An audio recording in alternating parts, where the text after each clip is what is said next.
All you.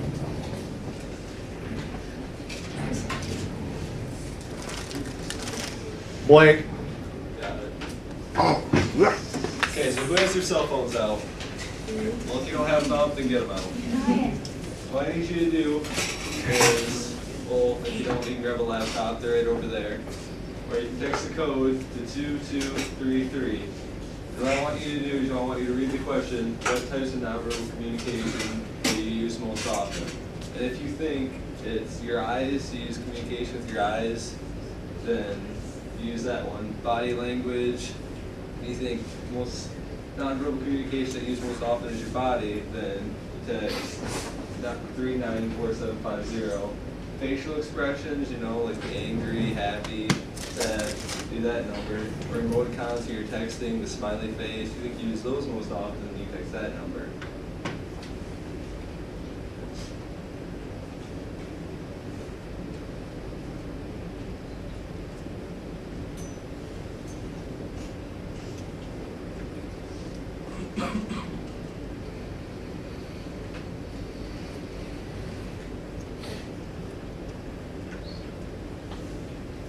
Is anybody here not voted yet? Alright, which one do you think it's going to be? Body language. Alright, judging from our classmates, it looks like facial expressions is the number one type of nonverbal communication that we use most often. Now, what we're going to do today is we're going to learn about all these nonverbal communications, how we use them, what we use most often, and some kind of like types. You know how like if you're in public, you're in a store or restaurant and you're misbehaving, and all of a sudden your mom just gives you that glare and just like instantly you're like, she didn't say anything, she didn't say stop, but then just that nonverbal communication just staring at you, you just stop. Or you're texting somebody, you say hey, and they respond back hey with a smiley face. You're like, oh, they're happy to hear from me. But if they put hey with a frowny face, you're like, oh, what's wrong? So they don't, all they said was hey, but the part that is most like hits you first is just that non-verbal smiley face. That sends the entire message right there. And today we're going to show you how we use all the different kinds. Therefore. Okay. In communication, we use our body a lot, and there are 5 different ones that we use most often. And regulators are the first kind. They control how another person speaks. So nodding your head like encourages them to keep talking, and like shaking your head will tell them to not talk. Leaning forward with your mouth open also could let them know that you have something to say, and maybe they would stop talking. The second kind is emblems. They're emotions that translate directly to words, such as the okay sign or thumbs up. They mean good things or things are alright, and people can get that just from emotions. The third kind are illustrators, and they enhance the messages that they accompany. So if you use your hands when you talk, it's emphasizing what you're saying, and people can get how important that is to you or how you feel about it. Turning your head towards someone when you're talking to let them know that you're referring to them is also an illustrator. And then adapters are gestures to satisfy a personal need. So if I move my hair to the side while I'm talking so I can see, or I scratch an itch to make me comfortable while I'm talking, that's a form of an adapter. And then the last kind is affect displays, and that's pretty much your facial expressions and body postures, and that tells people how you feel. So smiling lets them know you like something, and a relaxed posture or a tense posture also is an affect display.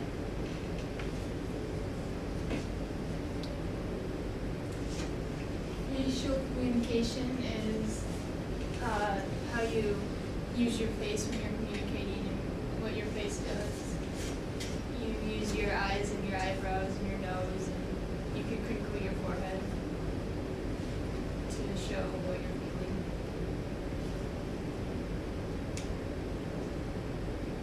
This is a video of different facial communications. Mad. Happy. Sad. Taken aback. Scowling. Confused. Excited. Tense.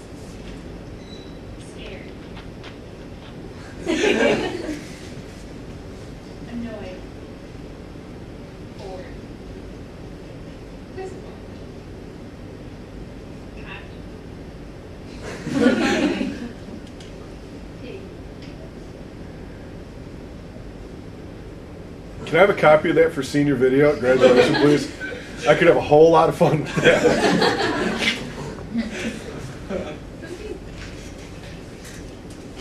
Okay, so parent language is pretty much when you put emphasis on one word in a sentence. And our example is, did your dog crap on the neighbor's porch? If you put emphasis on your dog, so it's like, did your dog crap on the neighbor's porch? And if you put emphasis on crap, did your dog crap on the neighbor's porch?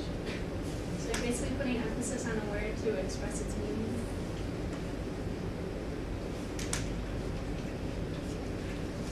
Spatial communication is how far away you are to the people you're talking to. And there's intimate, which is like if you're talking to a friend or a relative, you stand pretty close to them because you're comfortable with them. Personal space is sort of when you're talking to an acquaintance, so you stand kind of close but not really, maybe like across the table. Social space is when you're at a party or something and you're talking to people everywhere and they are sort of far away from you. And then public space would be if you're giving a speech and you're talking to an audience. Nonverbal communication varies greatly between cultures and gender. The men and women communicate differently, and a lot of times that can be confused or taken the wrong way. For example, men tend to keep direct eye contact when they talk, and women tend to keep their eyes wandering around the room to kind of see what's going on and who else is there. And a lot of times that's interpreted as them being not interested in the conversation, but really that's just the way that they act when they're communicating. And then sign and body language also vary greatly based on the culture. Let's just talk about the closeness. In Europe, people like to stand really close to each other and they're comfortable like that. It's just how they communicate. When if we were to stand that close, people would think you're being weird or way too close in the personal space. And then hand gestures also have lots of different meanings based on different cultures.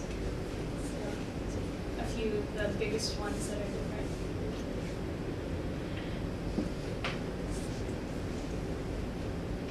The thumbs up sign in Western culture often means a positive thing or a good job, but if you go to the Middle East or Greece and Russia, it's the equivalent of the middle finger or flipping people off.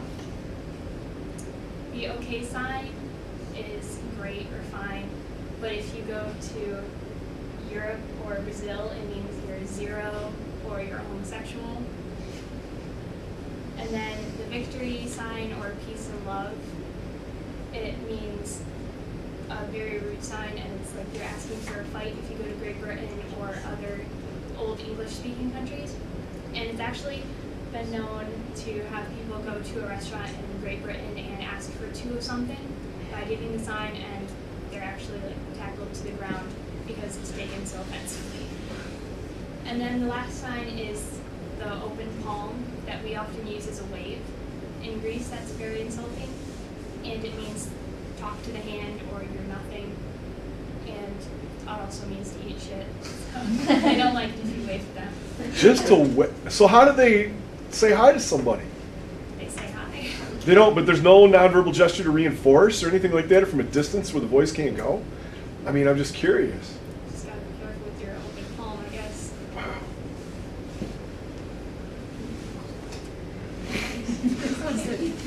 Fist, yeah. Okay, nonverbal direct eye contact with you when you're lying. Also, if they're turning away from you and feel uncomfortable, if they look uncomfortable during the conversation, they may be lying or not being as truthful as they could be. Also, if their expression does not match what they're saying, such as if someone said they had a really great time at like an event or something, but they're like looking bummed or sad as they're saying it, that's a pretty easy way to detect if someone is lying. Also, liars tend to place objects between them and you as you're talking, such as if you're holding a coffee cup or something, they'll hold it directly between you. And if they seem relieved after a change in subject, that's also a good way to detect if someone is lying.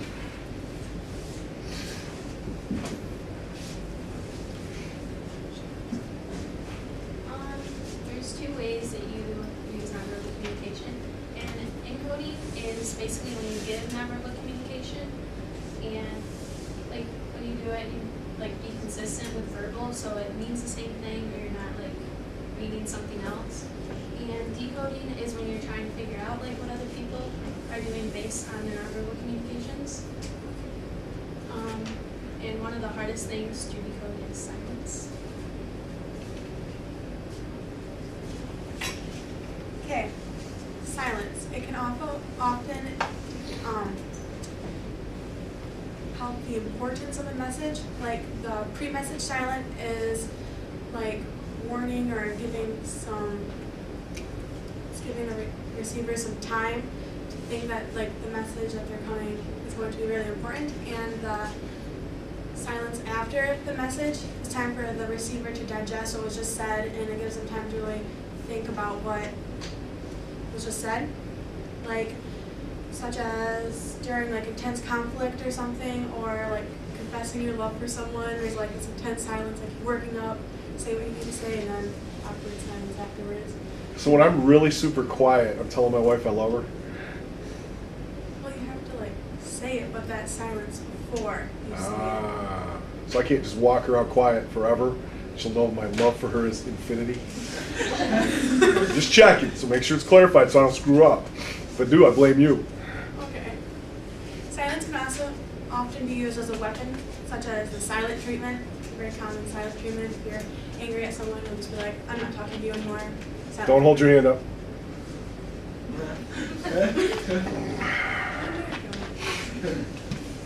It can also be used to refuse to acknowledge someone, as in like excluding them from a group. It can be used as a weapon.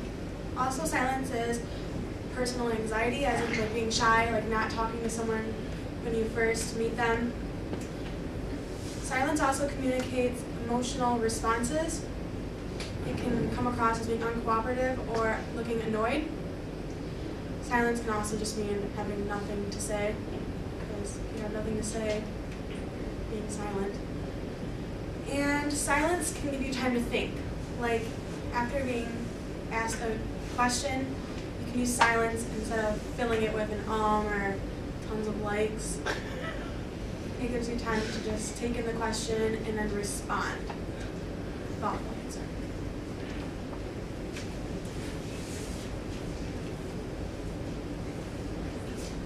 As I was saying before, with the A and the smiley face, frowny face, there's a lot of other emoticons and other things you can use.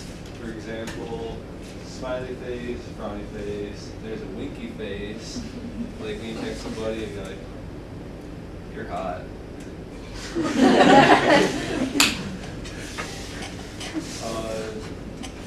There's a lot of other ones, like a really big with like a D after it, which you're really happy. There's like upside down D, which is really sad. There's a bunch of other ones you can use. You can put a P, which is like tongue out. I use that as joking. So many people use it in other things. Kind of weird now. And you also use them for texting. You can use them in emails. Probably not somebody that you want to be professional with, kind of more like just a friend or family. You want to use it with that. And when you're being professional, you don't want to use those, just proper.